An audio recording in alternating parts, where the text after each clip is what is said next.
So 12 drivers lining up for this, and here is how it all breaks down. They had a qualifying session earlier on today which determined the grid for this race. As I said, this race is going to determine the grid for the grand final. Jose Serrano in the Aston Martin DB3 on pole position, with Kylian Drumont in the Porsche alongside. Samuel Moreno, the newcomer, third on the grid for the Spaniard, with Takuma Miyazono nipping at his heels. Next up, you've got Ryota Kokubun returning after a sabbatical. He lines up P5 with Lucas Benelli in the Mercedes 300 SL, the Gullwing in P6. Hometown favourite Valerio Gallo, to the roar of the crowd here, has got Paul Ura for company in the Alfa Romeo alongside him. Then it's Kai de Bruin in the Jaguar D-Type in 9th position, with Samuel Cardinal completing the top 10. Guy Barbara lines up P11 for the Australian nationality, and then Adriano Carrazza completes the grid in P12. Did I see that Gallo had his luggage with him there in the back of the car there, just to make sure he had something to eat when he got around? Interesting.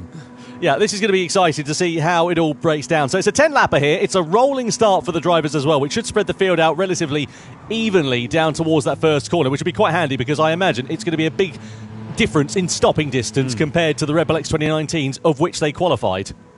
Yeah, there's a lot of different weights and powers here. Some cars absolutely rapid in a straight line, some very light as well. So we're going to see a real mix down towards T1, and I have no idea which way this is going to go. But that's why Nations Cup is so much fun. Absolutely. Well, there is Kylian Drumont as he just takes a breath, as well as Valerio Gallo, the hometown hero, with so much pressure on his shoulders, lining up P7 on the grid here. An opportunity for him to move forward and secure a good grid slot ahead of the grand final in the Nations Cup. But who wins this one then, as we get ready to go racing? The sprint race here at the Sardegna road course is underway, with Serrano leading the field across the line, followed by Kylian Drumont, who slipstreams his way into the lead already as we come in towards the first corner. Keep an eye out for Moreno as well, who's looking to his outside. Miyazono there on the inside in 4th position as well. So it's Drumont that leads, Serrano into 2nd, Moreno into 3rd, Miyazono and Kokubun trying to squabble for places, as well as Paul Ura making some ground. He's up 2 from 8th on the grid into P6 at the exit of turn 2. Here comes Moreno up the inside maybe of Serrano, going into the middle part of the circuit now, side by side the Ferrari and the DB3, just about keeping them out the door of each other. I'm just hoping they don't hit each other here. I mean, I know, of course, these cars are virtual, but there's something... There's a lot of money on this grid right now as you watch Moreno just about stay ahead of Serrano. Drumont, though, in that 550 Spider, a lot of pace in that thing. Very quick in the straight line, very light, and maybe that was the car of choice around here. Yeah, the drivers who qualified higher up the order got first pick, basically, at the cars for this one. So, if you, for example, if you were Jose Serrano, you got first pick, and second for Kylian Drumont, etc. So that's the way that he's gone with it. Drumont it is that still leads by 0.3 of a second. Battle for P2, though, very much underway, because you've got Moreno side by side here with Miyazono's keeping a watching brief. Drumont's deep, though, into the left-hander. That's opened the door for Moreno to walk through it and take the front of the race over from the Frenchman. A little bit of contact there between the two of them, but that's just racing around here. Of course, these cars move around quite a lot in the braking zone, so it's quite hard really to predict where they're going to be at each particular point. But what a sight that is. All different manners of shapes and sizes working their way through the S's. Now to one of the heavy braking zones here. Now these cars really lazy on the brake pad. We've got to give it a lot of time. You see Moreno going a bit wide, Drumont going a bit wide, Serrano was up the inside there in the Aston Martin, and we get a great view alongside the on board the 356 with Takuma Miyazono, of course, someone who's won this Nations Cup outright before. He's been pretty much every position on the podium as well, so knows how to win a race here. In the background, Gallo there making a mistake, touching the wall there in the Mercedes and just slowing himself down the straight. You see, even these little kinks are quite considerable corners for these cars. And look at what it's done to him. It's left him right under pressure from the likes of Ryota Kokubun and the prevailing field as well. They're about 1 million wide down this start-finish rate. Gallo's got the inside line, but he's going to drop 3, maybe even 4 places here as he's down to P10. He was 7th before he made that mistake across the line. So it's all changing at the sharp end of the race as well, because Takuma Miyazono it is that now leads from Samuel Moreno. How did that happen? I think we're too busy watching Gallo there having his incident, and Miyazono took advantage off camera, and up he goes there in that very pretty little Porsche. So up to first place goes Miyazaki from Moreno from Jura. Where's Serrano? Serrano is down in 9th position, so something must happen there to Jose Serrano. Yeah, you'd imagine there must have been a bit of contact, which has sent the Spaniard tumbling down the order, which is not great at all. Let's wait and see what happens. Yeah, Drummond and Serrano under investigation for a collision, so you wonder whether one of them is outbraking themselves and nerfed into the side of the other. We'll wait and see what happens. I'm sure we'll get a replay, especially if any penalties are awarded. Either way, at the sharp end, it's Miyazaki now from Moreno and Paul Jura who's elevated himself. What happened here between Drummond then and Serrano? So they split Moreno down into turn 1. Drummond on the inside. Serrano there as well. And they just, there was a bit of contact on the exit of the corner. So Drummond dropped down and Serrano also losing out in the process. Yeah, very tricky there. I think they just got caught out by the lack of straight line speed there from that 550. Sorry, no, it was Moreno, from the Ferrari. So they just ended up going each side of each other. But meanwhile, Miyazaki leading from Jura and from Moreno. Two Spaniards hounding this car. This is where we're going to see a difference in the straight line speeds here. Gallo, interesting, has made his way back up to 5th to his instant on the first lap. Here's on board with Takuma Miyazaki how he went from 4th to 1st in one corner. So we're going to get down on T1. Moreno just slows down that car, runs out of acceleration. They'll have their accident, and Miyazaki goes, well, thank you very much, mate. I'll take that. Up to lead I go. Problem with Serrano there is he's on the outside, and you're always leaving yourself vulnerable to situations like that. De Bruyne's picked up a penalty for a collision there as well. He's in P4 as it stands, but will drop down the order, you would imagine. Top 3 looking to try and break away in all the chaos that's unfolding. We begin lap 3 with Miyazaki still in front from Moreno and Jura. So good starts to the race then, as we said, for Moreno and also for Paul Jura, as well as now Kai De Bruyne. De Bruyne, though, as we said, with that penalty, he's going to surely drop down into the coattails of Valerio Gallo, who, let's not forget, a couple of laps ago was 10th across the line after he lost out following that mistake, and he's now managed to get his way up into P5 with a nice comfortable cushion over Serrano behind. Yeah, I mean, of the front-running cars, you wouldn't put really Gallo in that Mercedes in the same bracket, would you? It's a big old thing, but it seems to be running well in 5th position. Miyazaki still leading this train up front. And I do enjoy these races where we see the different cars and the different strengths and weaknesses. It's very Gran Turismo for me. It's what the game's all about. As watching Moreno now maybe make a move on Miyazaki. We know that Ferrari runs that off top-end speed a little bit as we get up to the braking zone. Miyazaki managing to hold him on the outside now, and you see pulling back past. And that's going to be a bit of a difficulty for Moreno. But he's got the brakes. Up the inside he goes, and up into the lead goes Moreno. So you're seeing the differences there. Moreno's car much better on the brakes in the corner, and Miyazaki having that straight line speed advantage, but with half you have to wonder which is a better one to have. Right, let's have a look here at Kylian Drummond, who's attacking against Guy Barber and Jose Serrano. Oh, more contact there down to turn 1. He's way too late on the brakes and biffs it into the back of Adriano Carrazzo. The Barber then gets into the side of him. The C's part for the Spaniard as Serrano goes through on the inside, and Drummond just looking like he forgot the pedal. Phenomenal. Oh, sorry. I mean, I've made that face a million times. I'm like, oh, oopsie.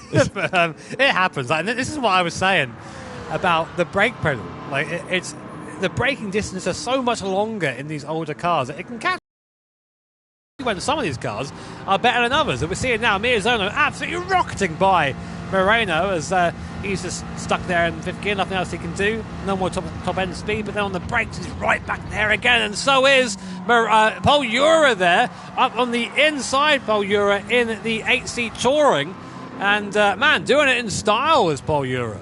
I love seeing Paul Jura coming through on the inside. He looks like he's an LA gangster or something in that blacked out machine as he scythed his way through on the inside. Said, hello, there we are. Gets the position on his compatriots and is through for second position as well. Look at the top 3. They've managed to build out 3.5 seconds over the prevailing field. De Bruyne and Gallo are the next targets, and they're a fair chunk down the road. This is good for Valerio Gallo and possibly his grid position for the grand final. He's now all over the back of De Bruyne, who's just served that penalty following the contact that we saw. But watch this straight line speed of this Mercedes compared to the D-Type in front. I mean, bear in mind, there's about 20 years between them in terms of age, but Gallo there just showing, well, here we go, choo-choo, thank you very much, mate, off I go. I've got another 20 or 30 horsepower on you. It's only got 4 gears, though, I think. No, I thought he only had 4 gears there. But it's over 200 kph in something from the 20s. Not something I like to do. And then trying to outbrake a D-Type into the braking zone. Big shout from the crowd there as Gallo gets it done up into 4th position. So he'd be a bit upset, I think, Gallo, because that first group has broken away, and I think realistically, unless he has a really good run now, he's going to struggle to catch him, as Serrano also recovering in the background there. But 4th place isn't a bad start. No, second row of the grid for Valerio Gallo at the moment as Kylian Drumont picks up a penalty for that collision that we saw a couple of laps ago. Meanwhile, all change at the front then as Pol Jura is through for the race lead on Takuma Miyazono. So again, this story continues changing. And let's see whether we're going to get a breakaway here, because Pol Jura trying to build out a gap. What he'd love is Moreno and Miyazono to start fighting. But the straight line speed of the car that Jura's in there looking pretty handy as it stands for now. It does, but Miyazono also in that Porsche, again, very, very quick down the straights is that little mini Porsche there. So up the inside, outside I should say, goes Miyazono in the 3.56, going to have a little look. Oh, there goes Moreno too. So yeah, there really is a top end for these cars. Maybe they run into the limiter in a certain gear. It's so interesting to see as Gallo has to defend from De Bruin there in the background, just about doing so, I think. But Miyazono, Moreno and Jura covered by only 4/10 of a second right now, and seemingly with no one blinking. On board with Pol Jura. Look at this beautiful interior in this thing, man. The craftsmanship in here. All of that being thoroughly ignored right now, while Pol Jura just wrings the neck out of it, which is exactly what you want to see in these races. Just to give you an idea, by the way, of getting these cars into Gran Turismo, it's a very much an expedited process. It takes an awfully long time. You know, there's thousands, tens of thousands of photographs that have to be taken of each individual car. That's not including, of course, sourcing those cars in the first place. Then, of course, it's got to be scanned in the game, and it takes such a long time. So the level of detail is absolutely phenomenal. Meanwhile, Moreno, not worried about the detail of the interior of his car. He is worried about the race lead, though, as he goes through on Miyazono once more, uses the advantage there of the slipstream. So that's good news for him. But I think it's going to leave him vulnerable again coming onto this next straight, isn't it? That's the problem with that Ferrari. So he's got to make up time on the brakes, but the question remains, if we get to the latter half of it and when we go through to those final couple of laps, is he going to be in a position to attack for that race lead, or is he just going to run out of puff? I don't really know. I mean we've seen that the Moreno, I think he just gets past the start-finish line, then the car starts to give up a little bit. So Miyazono's got to be close and have a good move. So because the Ferrari's good here out of the corners. It's got really good punch out of the corner. It's light, it's nimble. But about now to get into fourth gear, the Porsche, which is also light and pretty powerful as well for what it is, starts to reel him back in, plus the draft as well. So let's get a little dress rehearsal. Let's pretend it's the last lap. The start-finish line's under that little gantry there. Would Miyazono make it? No, not quite. So that's good for Miyazono to know. Like, if I need to be closer than that on the last lap if I want to win this race. So those little moves like that, it's all part of the game. Guy Barbara's having a good one as well. He's up into 7th position from near enough last on the grid. He was P11 where he started, so he's worked out quite nicely for the Australian driver. You see Samuel Moreno's pre-race ritual, taking a full nap and waking up just 20 minutes before qualifying. That's the Kimi Raikkonen strategy. Well, it's working so far. He's fighting for the lead here in one of the most prestigious sim racing events in the world, so you can't argue with that, can you really? I mean, here's Miyazono, Moreno and Jura all on your screen there. You're seeing the picture-in-picture of Serrano working his way back up from 6th. He is catching Gallo, I think, but not by enough at the moment. Actually, at the moment, fast person on track is Moreno, the only man to go into the 159s. So a lot of pace up front right now. On board here we are then with Valerio Gallo. All on the outside there, De Bruin directly in front of him. This is where we know that Mercedes is quite strong, and it might leave De Bruin vulnerable here to an attack from the Italian driver. The crowd are going to absolutely love this as he sends his way to the inside. Over the crest of the hill we go, into the braking zone. Gallo is through for now on Kai De Bruin, but is De Bruin going to be able to use the nimbleness, the agility of that Jaguar to try and launch an attack? Look at how much better it is mid-corner in particular. Just can get that car rotated and turned so much tighter. I mean, what do you expect? You could fit one of those in Gallo's car. Like, it's a huge difference there. In fact, I was surprised Gallo got out of the way if he could even see him going down the straight there. Here is Kai De Bruin. Here's his POV. All he can see is Gallo's luggage there. Wonder what he's got in there. I mean, that's maybe a question for the live chat. Have fun with that, moderators. So Kai De Bruin trying the outside line there, but Gallo just parking it. You don't want to be there. There's a barrier waiting to collect you on the outside there.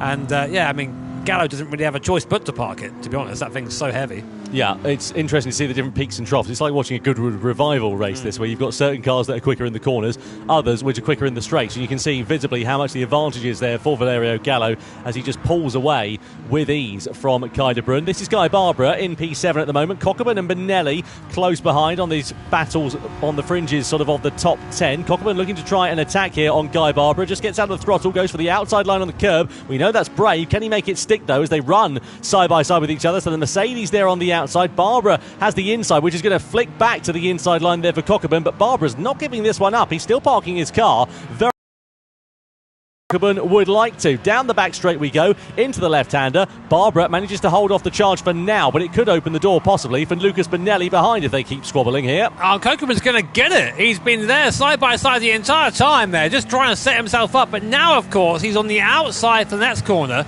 There's Bonelli there as well as we come in. Next corner's the left-hander. Guy Barbara just alongside enough to maybe keep the move. And Kokerman, can he?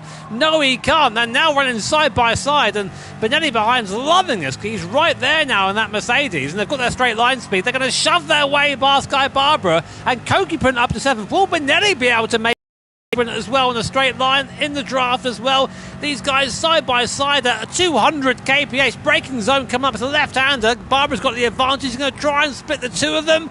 Bonelli's looking at the outside. That's not going to work, mate. And Kokerman finally is clear of Guy Barbara. And that all started at T1, putting the car around the outside. Beautiful racing from these guys. Superb. Absolutely superb. Some of the cleanest battles we've ever seen in the GT World Series in some of the hardest cars to handle. Cockburn into 7th place there, but Barbara not ready to give this one up. He's surely going to launch an retaliation if he can. Down the back straight. Not going to be close enough for a move on the inside as it stands for now, but Bonelli there ready for the taking as well. But keep an eye out for the likes of Samuel Cardinal actually there in the background. He's not too far adrift of this one. Meanwhile, part 3 with Kai de Bruyne versus Valerio Gallo. De Bruyne managed to get ahead then of the Mercedes driver. So the Jaguar now going to come under threat, and surely Gallo is going to just absolutely fire his way through as we come down into T1 with the straight line speed. But no, not quite for now. De Bruyne holds it off, uses the weight advantage, and gets into 4th position in front of the Italian driver. Imagine being in that D-type, looking in your mirror and seeing that behind you down the straight. I would just be terrified.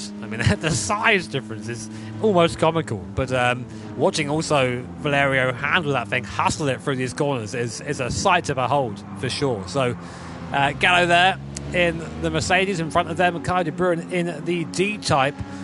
With that little fin on the end there, basically used to stabilise the car at high speed. Very cool to see that these cars being raced in this way. And this is where we see the Mercedes have its advantage. The D-Type is pretty quick, but on the straight line speed, the raw engine capacity of this Mercedes-Benz just gives it a bit more oomph. And here we go then. To the outside goes Gallo once again. This battle's been going on for the entire race. And he just tries to drive around the outside. Now, will Kai de Bruyne try and break late here and keep the place? He does. They're alongside here. And Gallo's really got no option but to just give it to him at this point. He hasn't got that cornering agility. Yeah, just can't get the car stopped. It's heavier on the brakes there, and obviously the brakes just clearly nowhere near as effective as Kai de Bruyne. But the punch and the power out of the corner there for Valerio Gallo just allows him to get greater speed, and he just goes through on Kai de Bruyne like the Dutchman was standing still. Meanwhile, sharp end of this race, Miyazono, Moreno and Euro, we've not mentioned them for a few laps. They're still separated by a couple of tenths of a second. I'm sure we'll pick that up over the last couple, but Gallo into 4th place for now. Sure, we've not seen the last of it though.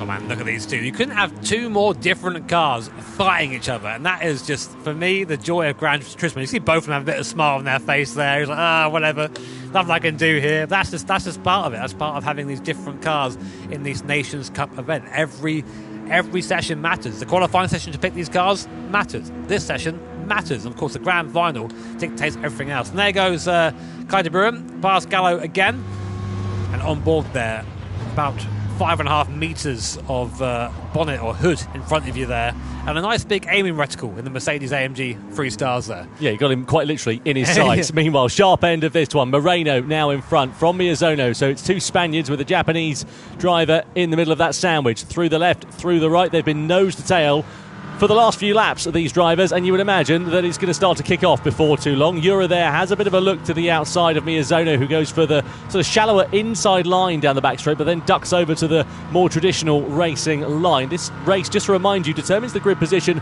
for the grand final in the Nations Cup, which will be along the way in the not too distant future. Under the bridge we go, though. Is Jura going to think about launching an attack here on Takuma Miyazono? He pulls alongside the Porsche driver. and just backs down to the throttle, gets out of the slipstream. Of course, Miyazono has got that hole in the air being punched in front of him by Moreno's Ferrari as well. And it's as you were as we come into the braking zone, or is it? Because Jura finds a gap on the inside. Miyazono pushed to the curb on the outside there, and Jura tried to launch something on the exit of the corner, but the circuit there, as you can see, just jinxed right, and he runs out of room to do it. Man, that Alpha there in third place giving me solid Mr. Burns vibes. It's so cool to watch, but I have to think they're just waiting. Oh yeah, they're just waiting, because I think Miyazono knows that if he's close enough here, he can win the race just from here, just by hitting the gas. And Paul Jura, same sort of thing. That Ferrari isn't the quickest, but they've given themselves an 8 tenths buffer to Moreno in front now, so they've got to be careful here. They can't fight too hard, otherwise Moreno is just going to get away with it. And we know that Ferrari in front is good for the twisties. Here is Miyazono, here is Paul Jura. Let's see how close they get down towards T1 and whether Moreno can build a gap or not. So, on to the last lap we go. I wonder if there might be a bit of tactical gamesmanship here from these drivers, as Miyazono then goes for the outside line here on Samuel Moreno.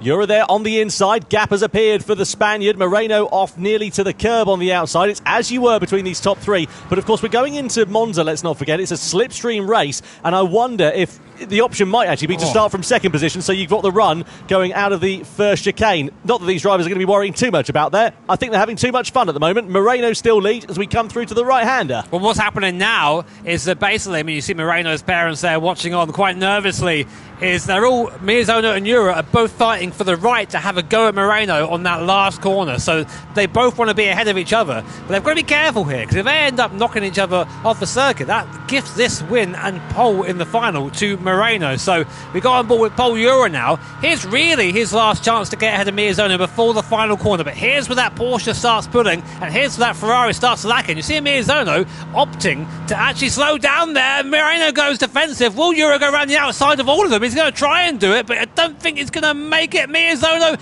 and Jura side by side. Paul Jura, he does make it around. He's going to have the ideal line here, but they're 2 by 2. Oh my word, Tom, and Jura is through up into P2. Phenomenal bit of driving there from Paul Jura as he goes into second position. Next target is his compatriot Samuel Moreno then, so we flick it through into the left-hander. Just one more big braking zone now remaining as we're right on board here with Miyazono, who fancies another attack against Paul Jura. Don't know if they're going to be close enough to lunge up the inside of Moreno. Jura has a half look, but Moreno's got the line covered off. It's now going to be a run to the line here in the sprint race to determine the grid for the grand final. Moreno, Jura and Miyazono is your order as they exit through the final corner. Out of the right-handed kick, we're about to go, and we're going to blast to the timing line here. Will it be Moreno, will it be Jura, or will it be Miyazono who takes the checkered flag? It's out and waving, and which of these drivers will come across the line? It's Samuel Moreno who takes his first ever win in the Gran Turismo World Series on his debut, ahead of his compatriot Paul Jura, and Takuma Miyazono rounds off the podium in third, ahead of the hometown favourite Valerio Gallo in Milan, in P4, on the grid for the grand final. Yeah, Gallo narrowly beating Kaiser Bronstein. In the background there, it's 3 wide for 8th position. Guy Barbara just taking it there from Bonelli and Drummond. So amazing battles up and down the field, but what a mature race there from Moreno.